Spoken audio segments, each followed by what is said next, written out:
Eu te agradeço, Jesus, por mais uma oportunidade, Senhor, que o Senhor tem nos concedido. Meu Deus, eu te agradeço pelo pão de cada dia, pelo vestuário, pelo calçado. Eu te agradeço, Senhor, porque tudo que o Senhor tem feito está acima do que mereço, Jesus. Obrigado, Senhor, pelo meu trabalho, meus colegas de trabalho, por tudo. Pelo Thierry, Dâmara, pela Mônica, pelo Tauan. Deus, eu te agradeço pela minha mãe ali na cidade de São Bentinho, Jesus. Meu Deus, te agradeço pela minha irmã Miriam, Jesus. Pelos seus filhos Remo Douglas, Débora Vitória, pelo seu esposo Pretinho. Te agradeço também, meu Deus, pelo meu irmão Suetan, ali em São Bentinho. Pelos seus filhos Raimundo Neto, Flávio, Flávia, Celiano Trigueiro. Também eu te agradeço, Senhor, por aqueles Dantas lá em Pombal. Eu te agradeço, meu Deus, pelo teu filho, Cícero de Sá, Jesus. Ó grande Deus que conhece e que sonda cada coração. Ajuda ele, meu Deus, ali na cidade de São João do Rio do Peixe. Que ele venha ser, meu Deus, um instrumento, Jesus. Um instrumento de paz, um instrumento de bênção. Que tudo que ele venha fazer, Jesus, seja para glorificar o teu nome, Jesus.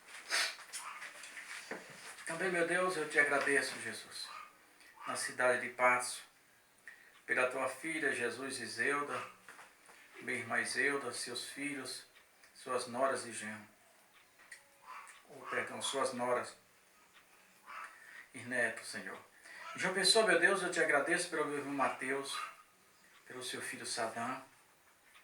Meu Deus, pelo meu irmão Assis, pela minha irmã Lúcia, pelos meus tios ali, doutor José de Araújo, doutora Terezinha. Meu Deus, pastor e professor Ribamar, Nelson Bastim. Os filhos da saudosa tia Zeni, meu Deus. Meu Deus, a jornalista Wanda. Senhor. Também ao Sadraque, ao Hugo, ao Samuel, ao Isaac, a todos, meu Deus, seja guardado e protegido debaixo do teu sangue. Meu Deus, Ribeirão Preto e cidades vizinhas, meu Deus, eu te agradeço pelo teu filho Júnior, o Natan, o Davi, o Assuélio, a Jussara e seus filhos e esposo, a Fabiano Bezerra, Senhor, o pastor Antônio Luiz e família. Meu Deus, eu te peço pelo Hernaldo, pela Severina, pela Luzinalda, Jesus. Que todos, meu Deus, sejam, Jesus, alcançados pelo poder transformador da tua palavra. Também, meu Deus, eu te peço, Senhor, aqui no sul da Bahia, pela tua filha Vanusa Torre e seus familiares, guarda a tua filha, dá norte espiritual à tua filha, que todas as decisões sejam para a honra e a glória do teu nome, Jesus.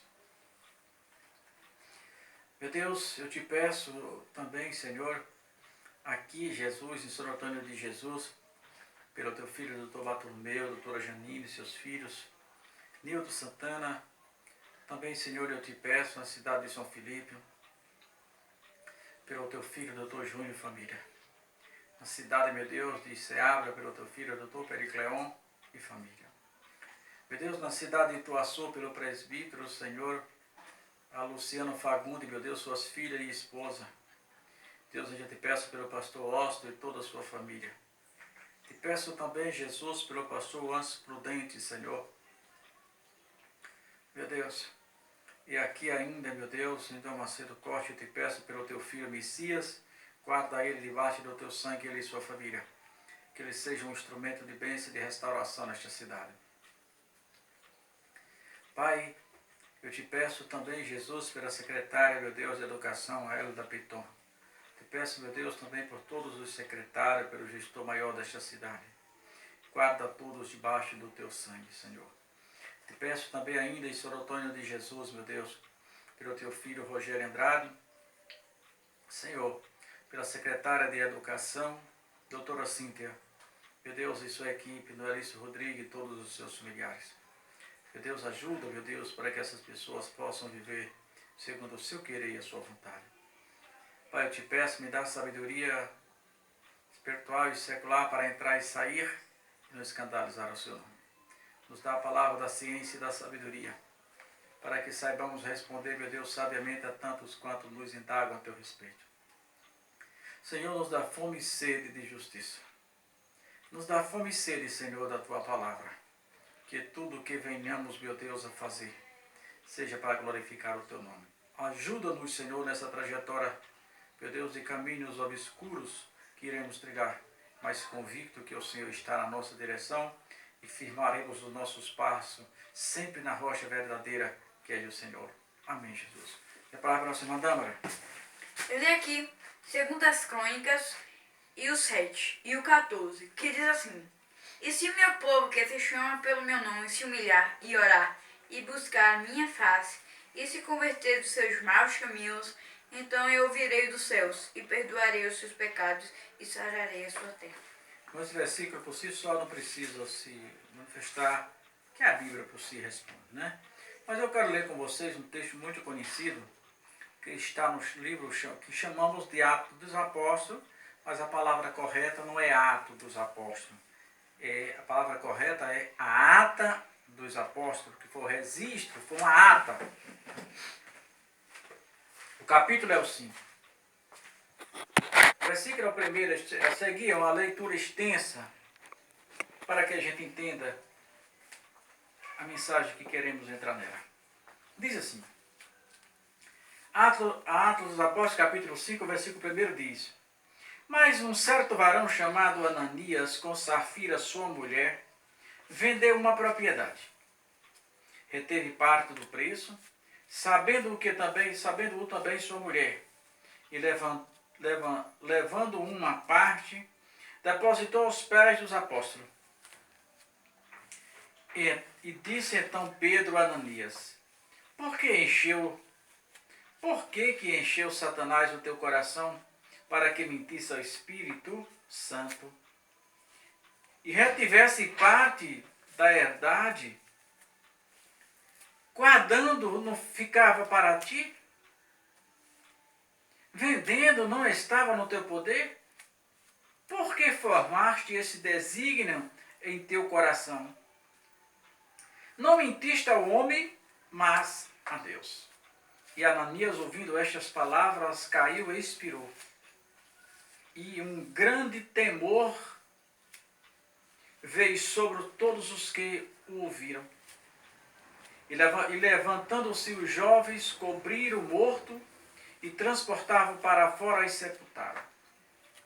E passando um espaço de quase 3 horas, entrou também sua mulher, não sabendo o que havia acontecido. E disse Pedro: Diz-me, vendeste, portanto, aquela herdade? E ela disse: Sim, portanto. Então Pedro disse: Por que é que entre vós vos concertastes para tentar o Espírito do Senhor? Eis aí a porta, os pés do que sepultaram teu marido, e também te levarão a ti. E logo caiu sobre os seus pés e expirou. E entrando os jovens, acharam morta e os sepultaram junto ao seu marido. E houve um grande temor em toda a igreja, e todos quantos ouviram estas coisas. E muitos sinais e prodígios eram feitos entre o povo pelas mãos dos apóstolos. E estavam todos unanimemente no alpendre de Salomão. Quanto aos outros, ninguém ousava juntar-se com eles, mas o povo tinham em grande estima. E a multidão dos que criam no Senhor era tantos homens como mulheres, crescia cada vez mais, de sorte que transportava os enfermos para as ruas e os punha em leitos, em caminhos, para que ao menos a sombra de Pedro, quando este passasse, cobrisse alguns deles. E até das cidades circunvizinhas corriam muita gente a Jerusalém, conduzindo os enfermos e atormentados de espíritos imundos, os quais todos eram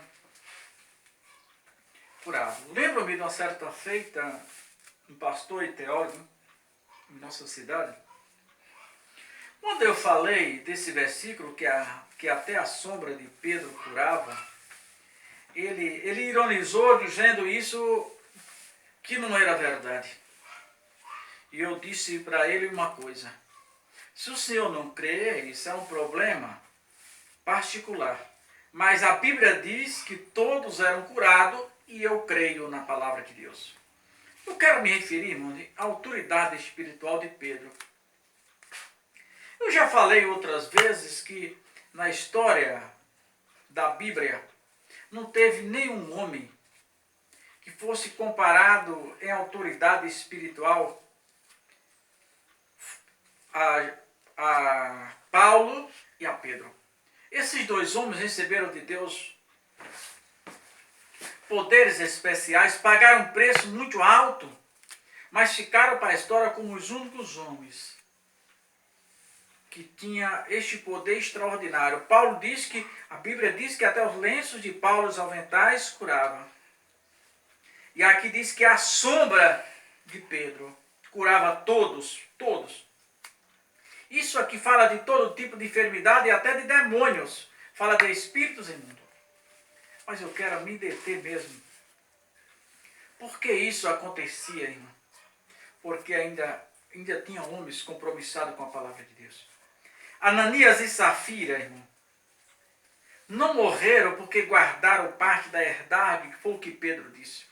A Bíblia diz que as pessoas, os irmãos fiéis a Cristo, vendo o sofrimento da igreja, que os irmãos que aceitavam o evangelho não podiam trabalhar, então aqueles que eram mais abastados vendiam suas propriedades e doavam aquele dinheiro para segurar aqueles irmãos que não podiam trabalhar.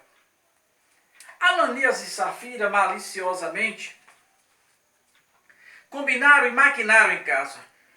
Venderam a sua propriedade, pegaram parte da propriedade, que poderia ter ficado para eles tranquilamente, a metade, não era necessário que eles dessem tudo. Eles não morreram, como disse Pedro, porque deram a parte do dinheiro, eles morreram porque mentiram, tentaram enganar o Espírito de Deus. Se eles dissessem só aqui, Pedro, uma oferta que eu trouxe para a igreja, maravilha. Mas eles não trouxeram uma oferta. Eles trouxeram como que todo o dinheiro da propriedade estavam ali. E a mentira, irmão, Pedro disse, não mentisse ao homem, mas ao Espírito Santo de Deus. E ele caiu na mesma hora e morreu. Eu imagino se hoje tivesse homens como Pedro, como poucas pessoas ficariam nos púlpitos pregando o Evangelho. Porque o que tem de gente mentindo, irmão, nos púlpitos, o que tem de gente dizendo, Deus me mandou falar, quando Deus nunca falou com ele. Quando tem de gente dizendo, receba isso porque Deus está mandando eu te entregar, quando Deus nem fala com ele. Certamente essas pessoas, irmãos, não existiriam mais. Tantas pessoas que se acham cheias de autoridade, mas não têm autoridade. Lembro-me de uma situação de um rapaz, um presbítero que eu conheci, que era irmão de um pastor, amigo nosso. O homem tanto pregava como cantava.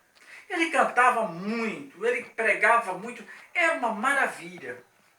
Mas normalmente no meio daquelas pregações, ele dizia assim, ó irmão, Deus só não está operando porque tem murmurador aqui. Eu chamei os irmãos e disse, olha irmão, esse homem está em pecado. Porque a Bíblia diz assim, operando eu, quem impedirá? Se você é um instrumento de Deus, está na direção de Deus, Deus vai fazer a obra sim. Se você tem autoridade de Deus, Deus vai ouvir a sua voz. Mas sempre ele repetia isso. Ele cantava tão bem que eu já vi o pastor presidente, que morava em outra cidade, pedir para ele cantar por telefone. Canta aí, irmão fulano, para mim. Ele cantava por telefone para o pastor ouvir lá do outro lado. E eu comecei a chamar a atenção do irmão, e passou uns dias, troca de pastor para cá, pastor para lá, e ele mudou de campo, foi tomar conta de outra igreja, fora daqui. E eu fiquei assumindo essa congregação, que era uma congregação grande, mas era uma contramão muito difícil, porque você pegava a BR-101, Pegava a BR-101 e andava alguns quilômetros, um trevo muito perigoso, muito escuro, altamente perigoso para assalto, para tudo. E eu pegava a moto, me picava sozinho para aquele lugar, e eu conversando com ele, ele disse: "Ô senhor Juraci", o pastor que chegou, disse: "Eu vou me chamar aquele irmão de volta, Juraci, para tomar conta daquele trabalho que você não vai aguentar. Porque é muito perigoso para você estar indo toda noite para lá." E eu disse: "É bom, pastor." E ele foi, mandou chamar o irmão de volta para trabalhar no lugar no qual ele já tinha trabalhado. Na primeira noite ele foi dormir na casa do pastor. Primeira noite que ele dormiu, Deus revelou para o pastor dizendo: "Esse homem está em adultério." E ele: "Meu Deus, a verdade é, esse homem está em adultério." E o pastor botou ele no canto da parede e ele realmente estava em adultério. Mas por que isso estava acontecendo no meio da igreja e ninguém percebia? Porque a igreja estava morta. Nós estamos vivendo no tempo da apostasia. Apostasia não é quando você diz: "Ah, eu não quero mais Jesus, eu não quero isso." Não. Apostasia é quando as suas obras falam por você. Quando você vê aquele grupinho ali, que depois você descobre que aquele grupinho é crente, mas fazendo coisas que nem os descrentes fazem. Isso é apostasia. Apostasia é negar publicamente. O que é negar publicamente? Não é você dizer, é as suas obras. Agora imagine se fosse na época daquela de Pedro. Aquele homem não enganava tanto tempo dentro da igreja. Por que hoje isso acontece, irmão? Porque os homens de Deus perderam a autoridade de Deus. Os homens de Deus estão mais preocupados em agradar as multidões, as massas. Estão mais preocupados em falar palavras doces, que soem suave ao ouvido dos ouvintes, mas que os deixa permanecer no cargo, usufruindo da lã e a gordura das ovelhas. Mas deixaram de pregar a palavra de Deus como ela é, e o Espírito Santo se afastara deles, a ponto de eles deixar a igreja caminhar de qualquer jeito, e não há mais operação. O que ele chama de autoridade no meio da igreja não é autoridade, é meninice. O que ele chama de autoridade no meio da igreja é falta do Espírito Santo de Deus. É pula-pula, é sapateada, é meninice, é obra da carne no meio da igreja de Cristo. E o evangelho são e genuíno já não é mais pregado. Por isso que nós não temos homem. Ananias e Safira tentaram enganar a Pedro. E Pedro diz: "Tu não enganaste a mim, mas enganaste o Espírito Santo de Deus", e todos os dois morreram. Se isso acontecesse hoje, poucos ficariam nos púlpitos, porque a maioria está dizendo o que Deus nunca mandou dizer. Mas veja o que era a vida de Pedro, a autoridade de Pedro. A Bíblia diz que a sombra de Pedro.